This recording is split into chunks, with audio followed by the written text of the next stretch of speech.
Ben ritrovati dalla redazione. Il maltempo abbattutosi su Trieste ha lasciato dietro di sé una scia di danni. A causare i maggiori disagi è stata, come di consueto, la bora, che ha costretto a posticipare la partenza di una nave da crociera attraccata sulle rive e numerosi interventi collaterali da parte della Guardia Costiera. Nei dintorni di Muggia non è andata meglio, 2 alberi sono caduti, obbligando in un caso la deviazione momentanea del traffico per consentire la pulizia della strada. Un albero è caduto in città e via Visinada è stata chiusa da via Trissino verso il Pala Chiarbola. In tutto gli interventi dei vigili del fuoco ammontavano circa la cifra importante di 60. Una donna di origini campane ma domiciliata nel Pordenonese è stata arrestata con l'accusa di estorsione, tentata estorsione e associazione a delinquere di stampo mafioso. La misura eseguita dagli agenti della squadra mobile di Pordenone è stata emessa dal GIP del Tribunale di Napoli. Dottoressa Anna Imparato, al termine di una vasta attività investigativa svolta dalla Polizia di Napoli e coordinata dalla Direzione Distrettuale Antimafia. La persona al termine delle operazioni è stata trasferita al carcere femminile di Trieste.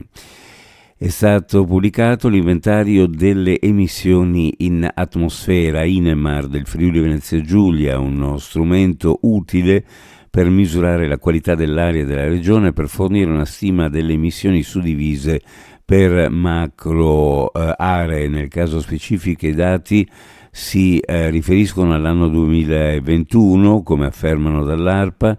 Ci vuole tempo per la rivelazione, l'analisi e la revisione completa che si è conclusa lo scorso 24 settembre. Il primo dato che emerge da questo studio è l'impatto delle case e degli esercizi commerciali nella nostra regione. In un solo anno sono state prodotte 27.000 tonnellate l'anno di monossido di carbonio, di cui 23.000 generate dagli impianti residenziali, stufe, caldaie, camini e cucine. Nel caso dei locali, il 99,49% delle emissioni è dovuto all'utilizzo del forno a legna delle pizzerie, con una stima di 3.909 tonnellate di CO in un anno. La Regione Friuli Venezia Giulia ha partecipato in maniera attiva e con importi finanziari importanti all'operazione di Trenitalia, che sta consentendo la sostituzione di oltre l'80% dei treni regionali attuali con convogli di ultima generazione sia elettrici che ibridi, che comportano un risparmio in consumi di oltre il 30% rispetto a quelli di precedente generazione. Lo ha annunciato l'assessore regionale alle infrastrutture e territorio Cristina Mirante alla stazione ferroviaria di Roma Ostiense, dove ha partecipato alla presentazione da parte di Trenitalia di un nuovo brand dedicato agli altri 1.300 treni della flotta delle regioni.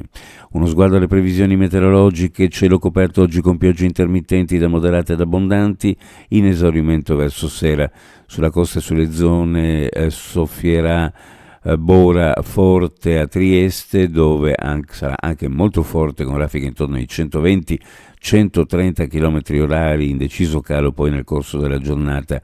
In montagna probabili nevicate, specie al mattino, oltre i 1400 metri circa, fino a 1200 metri sul Tarvisiano. Temperature minime in pianura fra 9 e 12, le massime fra 11 e 14, sulla costa minime fra 10 e 12, le massime fra 12 e 15 gradi centigradi. Previsioni a cura di ARPA e FVG Meteo. Ed è tutto per il momento con l'informazione. Grazie per averci seguito. A più tardi.